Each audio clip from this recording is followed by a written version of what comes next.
Bride humiliated by groom's family, unaware of her real worth, until she shuts down a $840 million project. The room fell silent. All eyes were on Emily as she stood in her delicate ivory gown, clutching her bouquet like a shield. Her heart raced, not from excitement, but from the whispers, the smirks, the cold, judging eyes of her groom's family.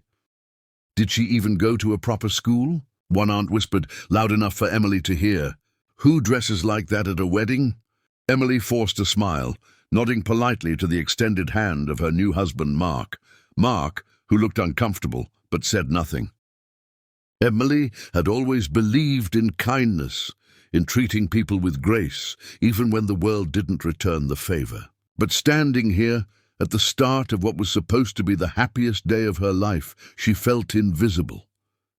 She excused herself quietly, escaping to the garden. The cool air brushed against her face, and for the first time that evening, she allowed herself to breathe. She thought of her late grandmother, the woman who had raised her with words that had become her mantra. Emily, your worth is not measured by what others see, but by the good you bring into the world. Months passed. Emily tried to settle into her new life, but Mark's family never let her forget that she didn't belong. Invitations to family events turned into cold shoulder encounters. Gestures of kindness were dismissed as naive or foolish. She began to wonder if perhaps her grandmother had been wrong. Then came the $840 million project.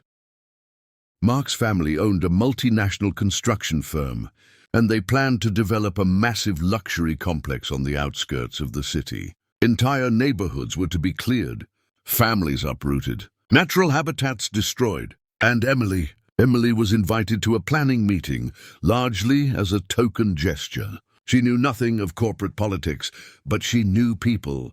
She knew humanity. As the executives presented slides showing profits, figures, and grand designs, Emily noticed something the others didn't. She saw the faces of the people who would lose their homes, the trees that would be cut down, the community that would be erased for greed. "Excuse me," she said, her voice steady. "Have you considered the families here? The children? The history that will be lost?"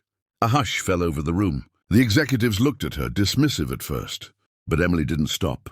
She asked questions they hadn't considered, shared stories of families she had met in the area, and highlighted the environmental cost in terms even the CFO couldn't ignore. By the end of the meeting, Mark's family was furious. How dare a bride, someone they had dismissed and humiliated, challenge the plans of a multi-billion-dollar corporation? But Emily remained calm, unwavering.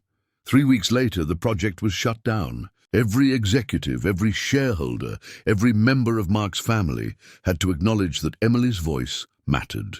More than that, her perspective had prevented a tragedy for hundreds of families.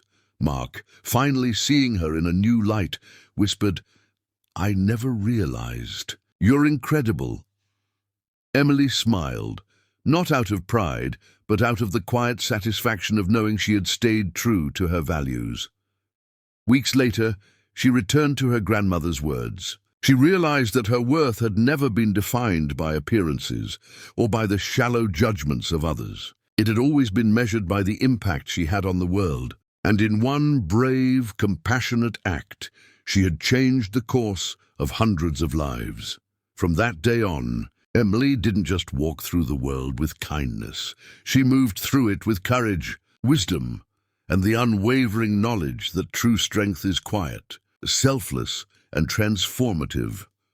Her story spread far and wide, not because of wealth or status, but because it reminded people everywhere. Sometimes, the person everyone underestimates is the one who can change everything.